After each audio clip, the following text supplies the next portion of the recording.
Muito boa tarde, boa noite, boa madrugada, bom dia, todos, todas, todes.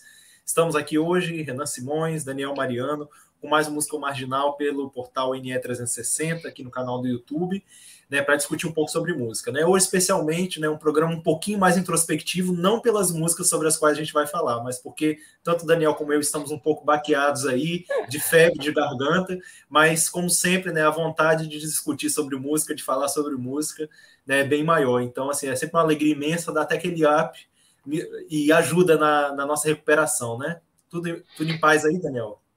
Tudo em paz, meu querido. Hoje, como você bem falou, né, a voz tá meio que faltando, porque tanto eu quanto você, né, você tá aí em Mossoró, eu em João Pessoa, mas estou acometido aqui de uma situação alérgica que afetou a garganta, né, assim como você também, né, nariz, garganta, mas vamos que vamos, né, estamos aí recuperando, né, e até bom que a gente é bastante falador, até bom que a gente dá uma acalmada aí, né, e vai trabalhar num contexto mais introspectivo hoje, de dois discos fenomenais, né? Assim, bastante distintos.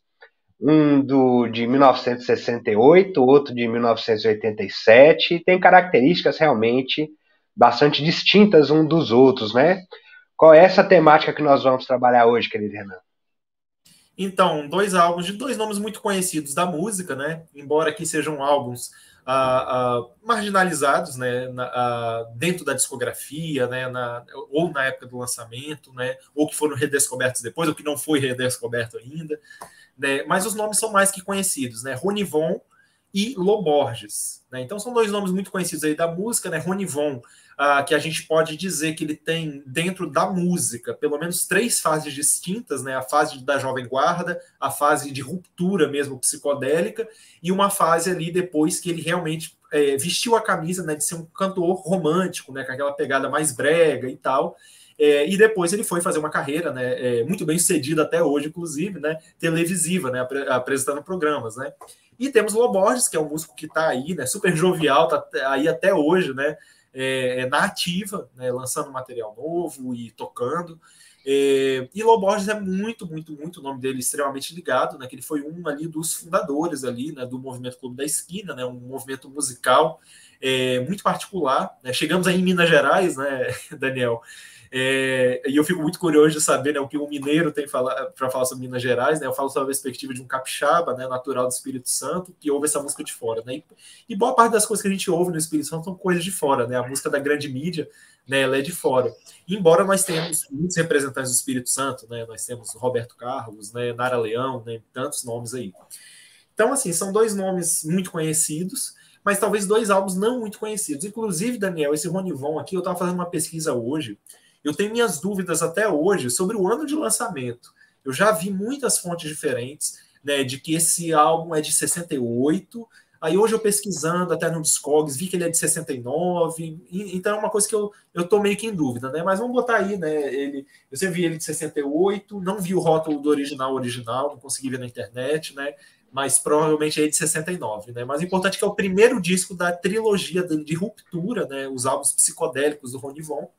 Esse é o primeiro deles, né? Que é o álbum dessa trilogia que é autodenominado com o nome do artista. E o outro é um álbum totalmente assim esquecido, né, do Lô Borges por motivos óbvios, né? Porque geralmente álbuns ao vivo, né, não são muito considerados. Inclusive eu particularmente tenho uma reserva muito grande com álbuns ao vivo, né? Se eu não me engano, são só dois discos ao vivo que tem nessa lista de 107.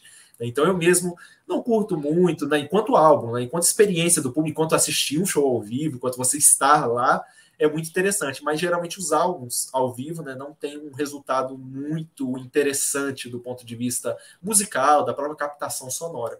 Mas esse disco, magicamente, né, ele consegue trazer uma aura bem diferente, uma perspectiva diferente até da sonoridade do Clube da Esquina, né, que eu achei ele um destaque bem interessante da carreira do Lô Borges, que é o álbum solo, né, de 1987, né, ou seja, o Lô Borges já tinha lançado aí diversos álbuns, né, desde 72, né, lembrando que o primeiro álbum do Lô Borges, de 72, foi um álbum solo que foi lançado com meses de diferença do Clube da Esquina 1. Né? Então, assim, foi um ano extremamente produtivo para o Lô Borges, né? Porque muitas das grandes canções do Clube da Esquina, né, são composições ou co-composições dele, né? Lembrando que o Lô Borges, né, do Clube do Skin tem muito isso, né? Você tem letristas, pessoas que realmente são poetas fazendo a música, né? Então geralmente as letras são feitas por outras pessoas, né? Ronaldo Bastos, né? Márcio Borges e tantos outros. Então, assim, foi um ano muito prolífico para ele, né? Em 72, porque ele lançou o álbum solo dele com 15 músicas autorais novas e também participou do Clube da Esquina, né, no mesmo ano, com meses de diferença, trazendo aí também muitas composições grandiosas, né? E aí sua carreira depois ela ficou meio que mais de nicho, né? Uma coisa assim, com um hit ou outro, e esse álbum vai aparecer assim, né? Anos depois aí, né? Em 87, esse álbum ao vivo, né? Então, Daniel, como é que foi sua escuta aí dos álbuns, né? Quando você vai falando, eu vou até dando uma mostrada aqui. Ah, maravilhoso. Vamos começar com o Ronivon? O Ronivon, né? Esse aí, ó, de 1968. Ronivon realmente, como acredito que a maioria das pessoas, né? A maioria de vocês aí que estão assistindo o programa, o conheceu aí como apresentador, né? Eu tive muito pouca referência dele enquanto cantor, né? Lembro, eu acho que aquela música, né? A Praça, que era tema, inclusive, da Praça é Nossa, eu acho que ele gravou ela, e uma versão de Girl dos Beatles, né? Chamada Meu Bem, né? Ele era o cara que tinha uma franjinha assim, e jogava de lado assim, né? Na hora que cantava Meu Bem, né? Eu acho que foi o primeiro emo aqui do Brasil, foi o Rony Von.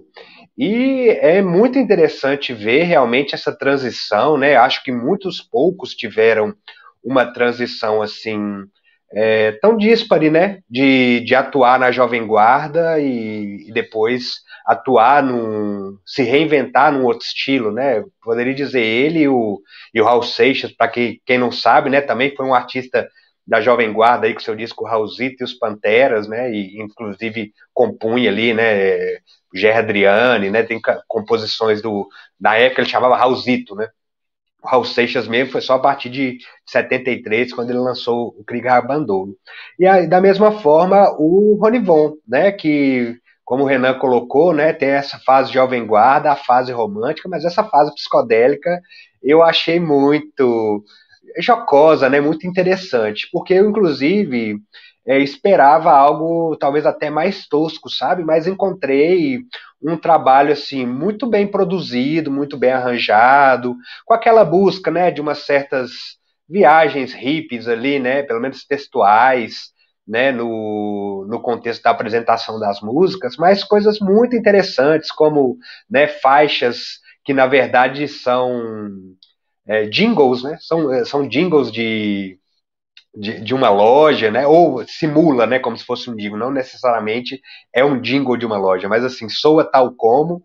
E tem uma sonoridade muito específica de época, né? Você que tem, né, uma aproximação maior com tudo que foi gravado nessa época, consegue observar os timbres, né, dos órgãos eletrônicos que estavam ali, dos arranjos que foram, inclusive, né, muito prolíficos na Tropicália, né? Você escuta, né, os arranjos de cordas e tudo muito bem gravado, apesar da gente conseguir identificar, né, uma certa defasagem de tudo que era gravado ali no final da década de 60 por conta dos próprios equipamentos que se tinha aqui no Brasil naquela época. Né? Então, né, a gente também aqui no nosso programa, a gente está sempre falando sobre a produção musical, né, a qualidade das gravações, que é algo assim que dentro do contexto do álbum não é só letra, né, não é só o arranjo das músicas, mas a qualidade da gravação. Coisa que, por exemplo, né, foi um dos pontos que Renan já até apontou aí, de discos ao vivo. Né? O problema dos discos ao vivo, às vezes, não é nem a interpretação, é a qualidade da gravação. Né, que fica aquela qualidade mesmo, né, terrível, que você não consegue identificar, com muito ruído, enfim.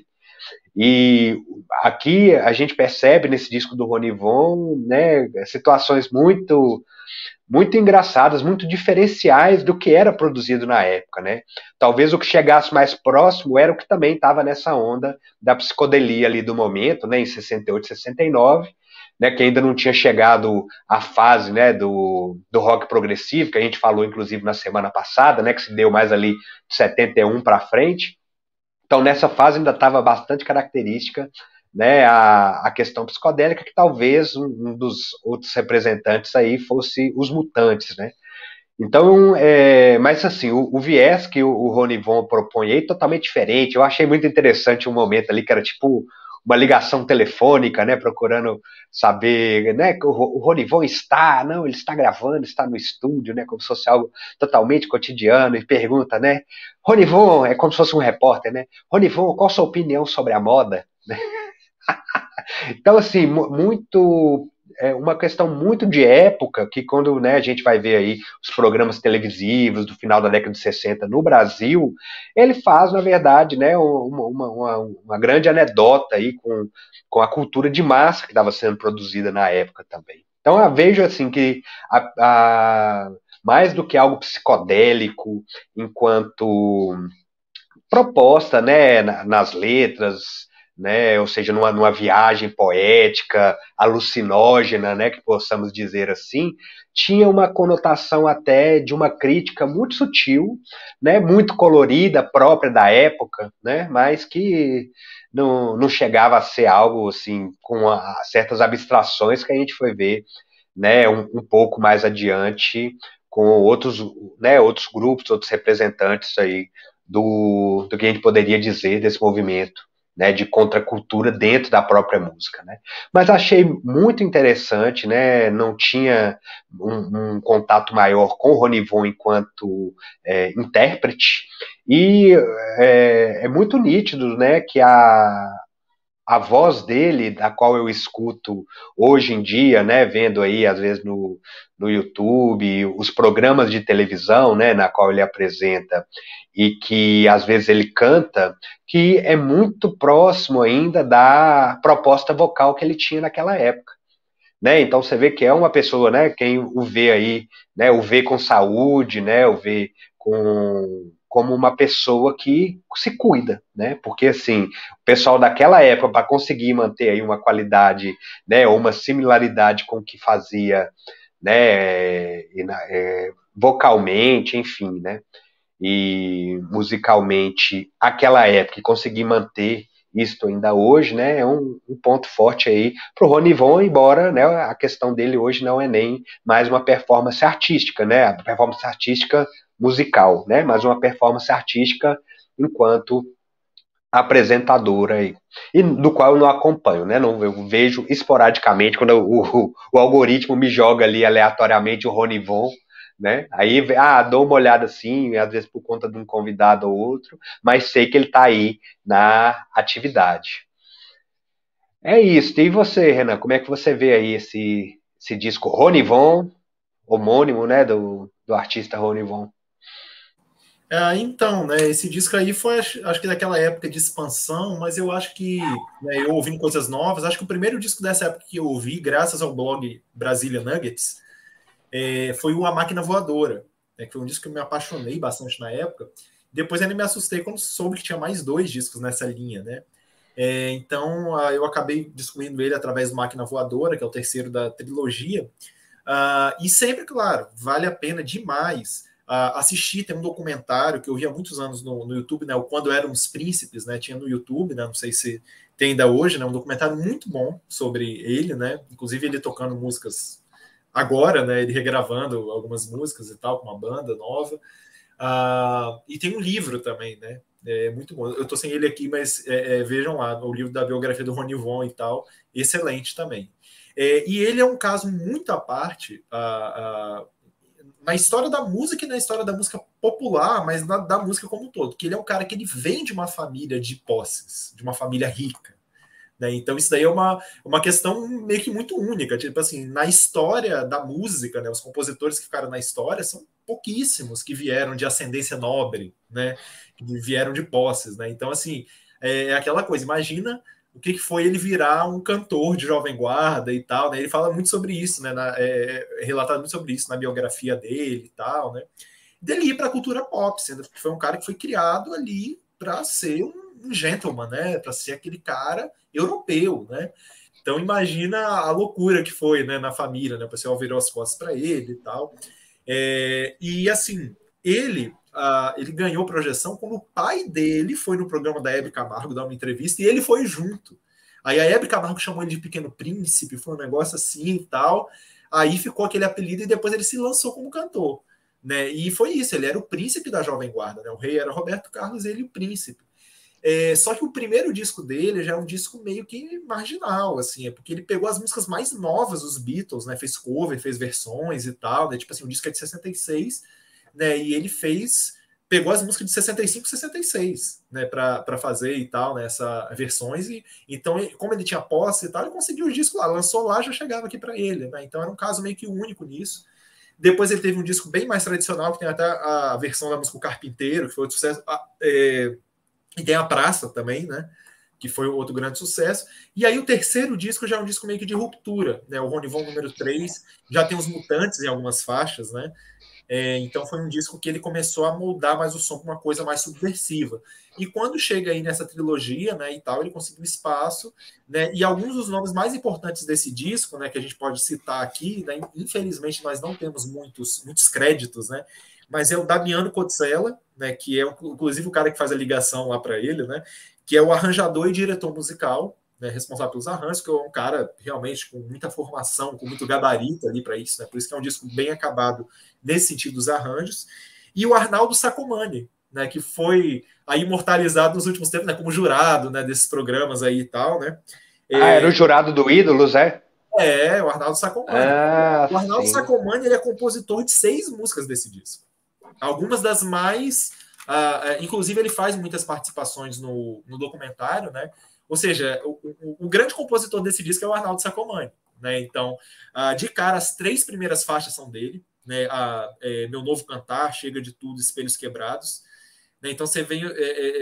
são 3 músicas dele, né? A Meu Novo Cantar é aquela quebra de paradigma, né? Aquele cara que fez todas as músicas radiofônicas, né?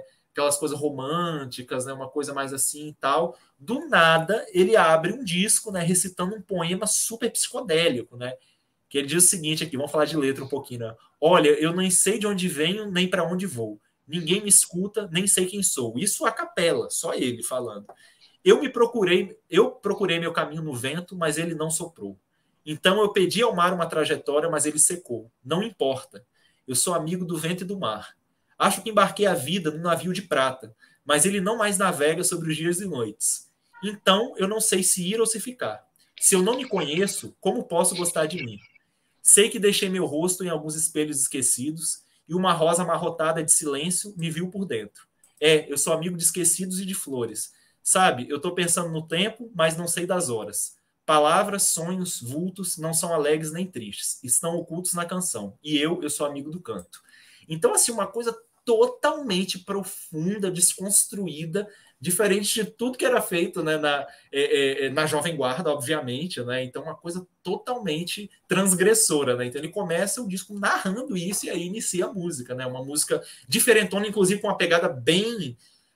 talvez ali até a primeira música ali do Tropicália, do Caetano Veloso, né? Ela tem aquela levada rítmica, né? E até um arranjo um pouco parecido em alguns sentidos, né? Então, a gente vê que ele já vem com uma proposta totalmente subversiva, né? Aí ele tem, né, uma coisa também que é bem única para a época, que só a Tropicália estava fazendo na época, que era a Silvia 20 Horas Domingo, né, que é uma música, um garage rock, né, do Tom Gomes, né, e Luiz Wagner. Aí depois tem 2 composições, não na ordem, né, mas uma aí e outra mais para o final. Tem 2 composições muito esquisitas, as mais esquisitas do disco, são da dupla João Magalhães e Eneida, né, que é a Nada de Novo e Contudo Todavia. São 2 músicas muito bizarras, estranhona e tal, você fica perdido e tal. Aí tem uns momentos bem bonitos, né? Só que às vezes até os momentos bonitos eles têm um quê de estranheza. Né? Então a gente tem ali, por exemplo, a Menina de Trança, né? As compositoras aqui, né? Tem só o nome, né? Que é Flávia e Regis. É maravilhosa, né? Uma música bem bonita, um momento mais lírico do disco. Mas aí Esperança de Cantar, que é uma baladona, né? Do Childeberto e Eduardo Araújo, né? Cantou ali. Ela, tipo assim, ela tem um negócio que acontece nesses discos mais Faça Você Mesmo, que, tipo assim, fica uma guitarra fuzz tocando ali o tempo inteiro, tudo desafinado, fora do tom. É tão ruim que você acha que o cara tá fazendo de propósito. E talvez seja mesmo, mas assim, por outro lado, é uma música, é como se o cara estivesse querendo fazer algo bluesístico numa base que ela é toda meio baquiana até, né? Aquela harmonia até clássica. O cara fazendo umas coisas lá meio... Então, assim, até quando você tem uma música, uma balada lindíssima, começa a ter uma coisa ali meio que irritando, meio que fora, né? Que eu acredito que até seja a intenção, né? Porque um diretor musical do gabarito aqui do Cosella, né? Não ia deixar passar isso, né? Tipo, não, que é chutar o balde, né? E outra coisa curiosa também, né? Tem essa questão aí, né?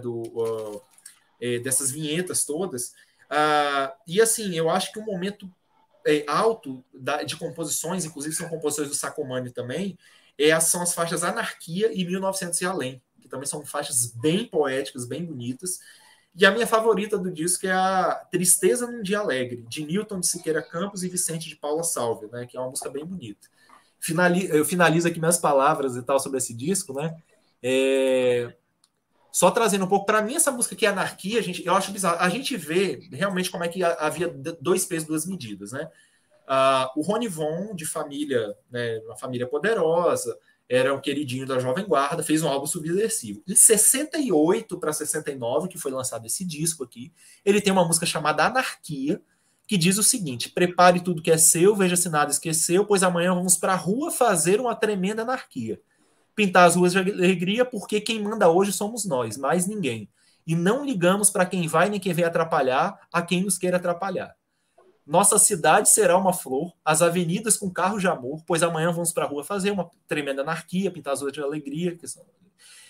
Aí repete. E no final, e assim nós iremos adiante, iremos custe o que custar, pois as ordens vêm de um alto-falante que só nós não conseguimos escutar. Então, olha só, em pleno AI-5 ali, essa letra apareceu, deixaram passar, né? Então, assim, você vê que foi até uma brecha, né, por ele ser um artista jovem, que assim, o pessoal deixa e tal, né? Mas é uma coisa, não existe nada nem perto disso na época. Tinha que ser tudo criptografado, né?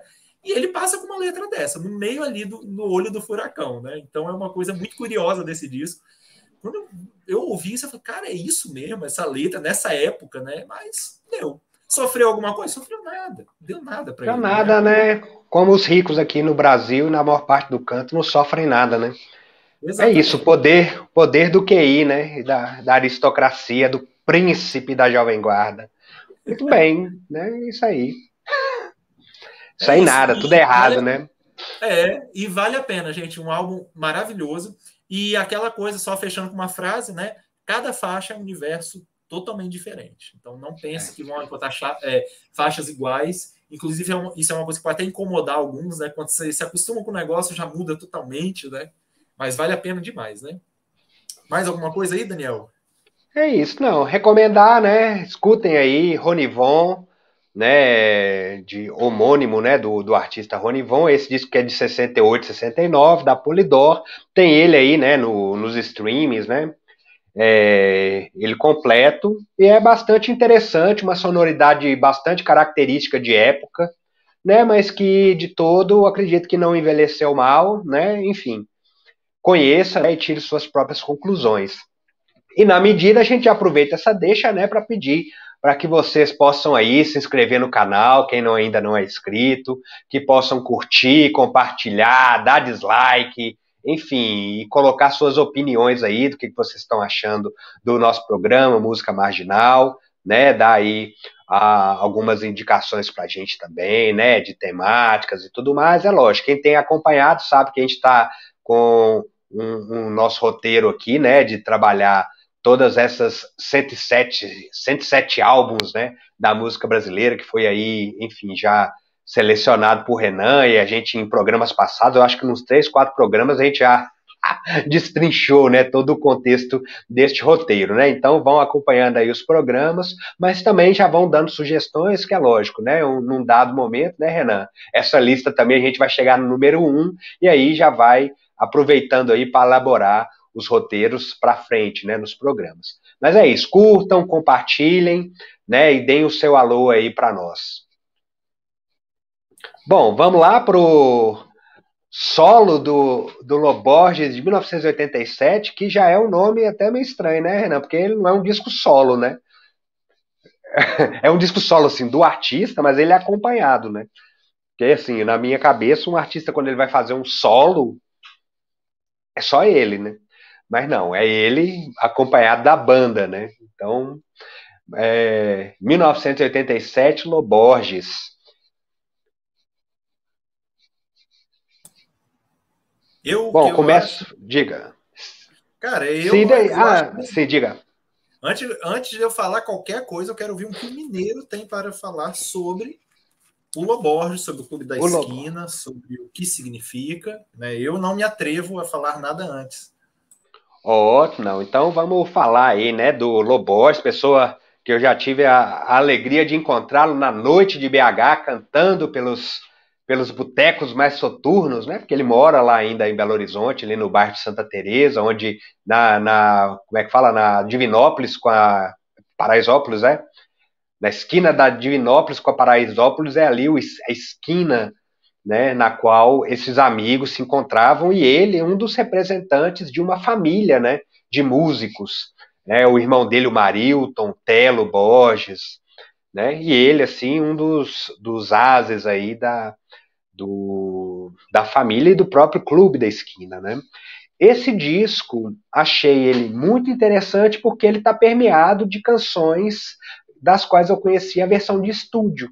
Foi muito interessante ver a gravação da performance dele ao vivo, que a gente sabe, né, que naquele período, em 87, não tinha os recursos que a gente tem hoje de, enfim, de mixagem, né, de edição, de softwares para poder afinar a voz. Então, assim, o trabalho vocal dele aqui, em 1987, estava magnífico. Muito bom. Inclusive, acho que até melhor do que várias coisas que eu ouvi dele de estúdio. Né? E isso é muito bom, porque o estúdio é o local onde você consegue manipular de forma mais fácil, né? Editar, enfim, né? A questão da gravação e tudo mais, se tem muito mais controle. Né? A pessoa pode gravar, sei lá, 20 vezes e depois pegar os melhores trechos e recortar e tudo mais. Né? Tem toda uma técnica de edição. E no ao vivo, não. Ao vivo é o que rolar, rolou. Né? E realmente, assim, alta qualidade. Alta qualidade inclusive da captação, porque é uma coisa muito difícil, ainda hoje, fazer uma boa captação ao vivo. Na verdade, assim, para quem não sabe isso, assim, eu trabalhei uma época em estúdio, muita gente faz assim, toca com metrônomo no show ao vivo hoje em dia, toca com metrônomo, né, tudo ali com o baterista com metrônomo, às vezes até muitas das faixas instrumentais já pré-gravadas, principalmente da bateria, né, porque aí todo mundo toca em cima daquela faixa, e depois capta, né, se faz a captação de vídeo, né? Porque hoje também tudo é audiovisual, né? Do DVD. Se faz essa captação, às vezes em vários dias, e depois pega-se esse material e regrava tudo em estúdio novamente. Quando você ouve, por exemplo, um disco, enfim, de todos, né? Desde os acústicos, né? Da MTV até DVD ao vivo de sertanejo, tudo é gravado de novo depois no estúdio para ficar impecável, erro zero, mas pasteurizado, porque você, né, deixa de ver a organicidade da música, ela contém o erro, ela contém o equívoco, que não é um erro, né? Como diria, até esqueci o nome do pintor aqui, não vou falar para não errar, mas há uma frase que é a seguinte: é um infeliz, não, é um feliz acidente. Né? Acontece ali que você vê as nuances, né, da qualidade ali do ao vivo, que hoje, né, na maior parte do que nós vemos, né, provavelmente do mainstream, é manipulado. Né? Quando os cantores não estão ali fazendo playback total, né? Que acontece também. Mas nas gravações que a gente tem acesso, que aparentam ser ao vivo, são todas depois regravadas em estúdio, coisa que esse aqui não foi. Eu até estranhei no início, era tipo assim, nossa, o disco ao vivo, mas não estou escutando uma palma, né? O pessoal não estava batendo palma, assim, mas depois, à medida que o disco foi evoluindo, lá na frente, aí tem um momento que o pessoal canta junto, aí você escuta a voz da plateia, se você escuta mais as palmas, eu tava assim, nossa, isso tá estranho, que eu não tô disco ao vivo, que você não escuta palmas das pessoas, mas provavelmente ele foi num teatro, né? Não sei especificamente aí se Renan tem essa informação de qual teatro foi e tudo mais, mas é, né, assim, em shows de teatro, principalmente assim de canções que não são, né, baladeiras, né, não são especificamente para dançar, né, ou ter este estímulo, as pessoas às vezes isso ficam em silêncio mesmo, né, coisa difícil hoje em dia, né. Hoje o pessoal fica com o celular o tempo inteiro assim filmando, né, ninguém assiste o show, fica só gravando. Lobote, tem essa informação aí? Esse show foi onde? No Rio, em Minas? Olha só, aqui, eu nem tinha visto essa informação, né? Esse show, ele foi gravado ao vivo e mixado no Multistúdios, então ele é um show de estúdio, né? É com a plateia, Ah, tudo, então, né? Então então deve por ter todo isso. um trabalho com o público, né, ali. Então por isso que a gravação tá impecável. Ela foi É. feita num local totalmente controlado. Eu vi um Aham. disco, tem um disco que eu gosto muito que é o Maioridade do Guilherme Arantes, que é o de 21 anos de carreira dele, que foi assim, gravado em estúdio, colocou o pessoal no estúdio e fez essa gravação no estúdio, mas é lógico, é um disco que já foi gravado ali para 2000 e tanto, né? Esse aí de 87. Por isso que eu achei muito interessante, né? Eu estava simplesmente escutando, sem olhar as informações, consegui identificar o Paulo Ricardo cantando numa das faixas, né? Pela voz, aí eu falei, nossa, que interessante. Então, por isso que tá tão bem gravado, bem mixado, porque já foi gravado diretamente no estúdio, coisa um pouco atípica da época, né? Geralmente as pessoas tinham, sei lá, eu lembro dos discos ao vivo no Canecão, né? Vários artistas tinham, né? Canecão lá no Rio de Janeiro, Coisa né? Ali horrível o som, né? é horrível, era sempre aquele negócio, enfim, nada definido, né? Muito ruído, então é por isso que é muito bem construído, bem produzido. E é isso, né? Assim, a gente às vezes fala música mineira, mas é lembrar que isso aí era um grupo muito específico da cidade de Belo Horizonte, né? Porque quando a gente fala assim, parece que te peita, adoro música mineira, né? O Lobote, Toninho Horta e o Milton Nascimento, mas é saber que foi, né, um coletivo que fez essa música num período específico, inclusive, né? Lógico que isso influenciou é, a carreira deles até hoje, esse contexto, mas que é muito específica deste grupo. Né? Lá em Belo Horizonte mesmo, são várias outras manifestações musicais que acontecem por lá, né? E até talvez uma representação maior de música mineira seja até a música sertaneja mesmo, né? O que a gente hoje tem que chamar ou de música caipira ou de sertanejo raiz, né? Para poder diferenciar, né, do sertanejo universitário. Embora também ali em Minas, hoje, a representatividade do sertanejo universitário é enorme, né? Mas o sertanejo universitário hoje também é uma grande pasteurização do próprio sertanejo, né? Enfim, música pop, né? Não dá nem para você identificar nada que, como tem a Rosa Nepomuceno, né, na história da música caipira, ela coloca, né? A única coisa que sobrou, opa, caiu aqui o celular, Eita, calma, caramba. gente. Calma, Foi gente. você, não. Fui eu não. Foi o celular que caiu aqui do tripé. Tudo bem. Né? Mas a Rosa Nepomuceno coloca que hoje em dia, por exemplo, a música sertaneja. Não, aí, espera aí. Deixa eu colocar aqui certinho. Pronto. Então, tá vendo? Começa a falar umas coisas mais pesadas e aparece muito, né? Aí chega de estoa. Essa citação não pode ser feita, eu acho. Não pode ser feita, né? Que era isso, né? Ela coloca que do que tem elo hoje com a música sertaneja, né, que foi sendo desenvolvida aqui no Brasil, é a situação de se cantar em dupla.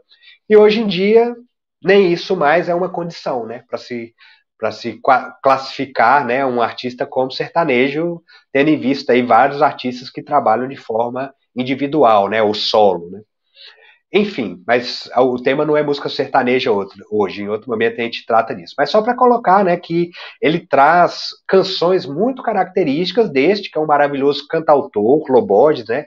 Lembrando, cantautor aquele músico que compõe e interpreta suas próprias músicas, né?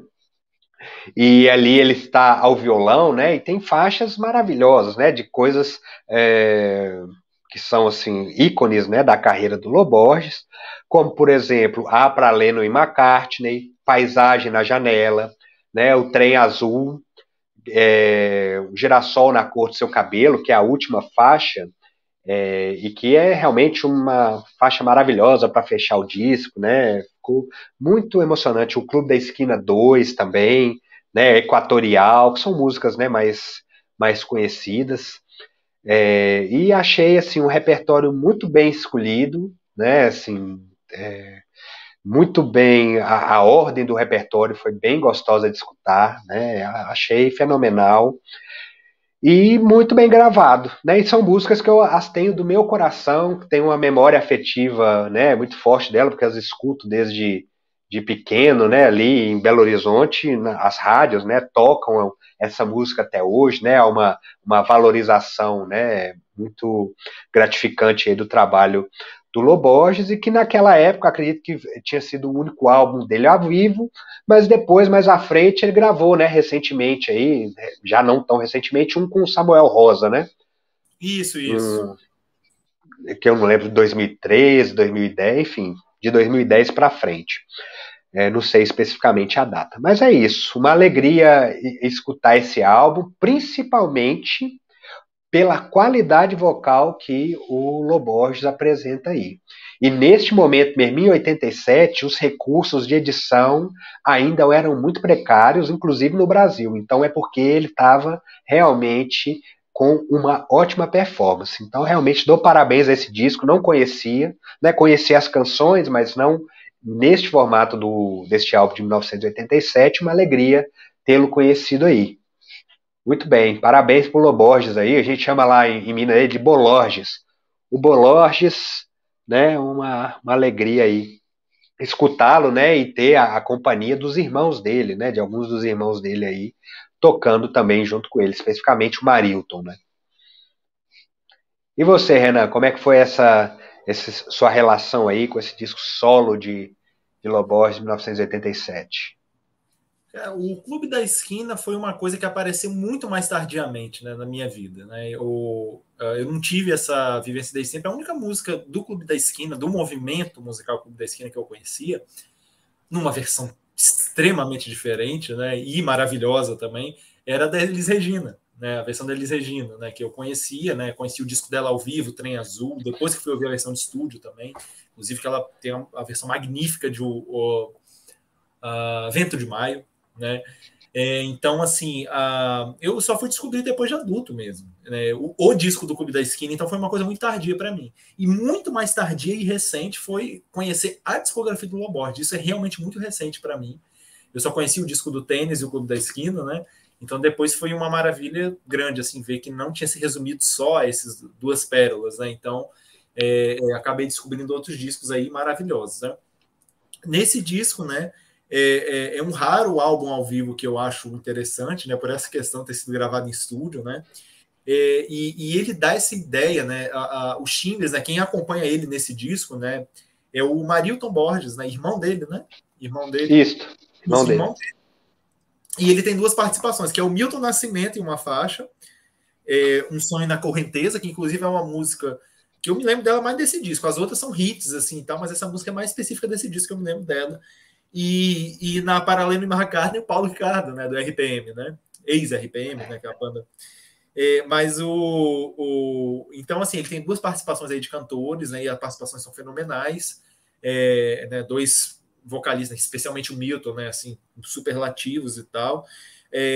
E o Marilton, né, o disco é Loborges tocando e cantando e o irmão dele ali nos teclados. E os teclados, eles são extremamente datados, né? Aí dá aquela ideia realmente de você estar numa máquina do tempo, né? Uns timbres bem anos 80 mesmo, né? Então te leva ali, né? E tanto as músicas, né?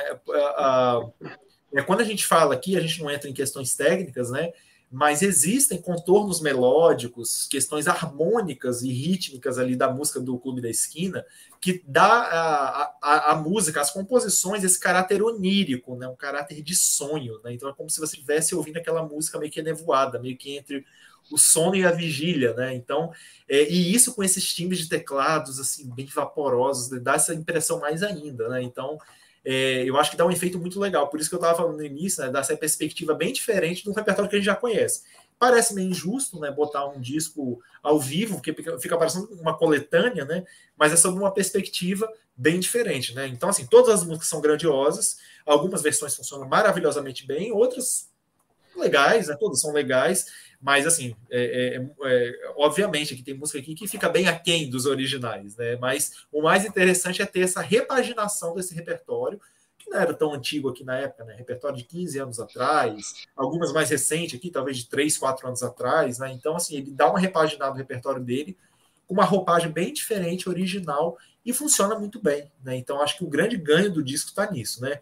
O repertório, só músicas, né, muito boas, né? Trem de Doido, que está no Clube da Esquina 1, Faça o Seu Jogo e Canção Postal, que são do primeiro disco do Loborges, inclusive a Canção do Postal, uma música que é extremamente dramática, a harmonia, a letra, a melodia dela, um negócio bem cromático, aquela harmonia densa mesmo, né? Então, tanto o original, que tem uma perspectiva do disco dele de 72, quanto nessa versão ao vivo, muito dramática.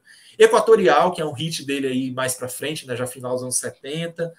Esse Um Sonho na Correnteza, com Milton Nascimento, né? Brilhante Milton Nascimento, né? Sempre né? Uma presença vocal sempre surreal, né? Aquela coisa maravilhosa.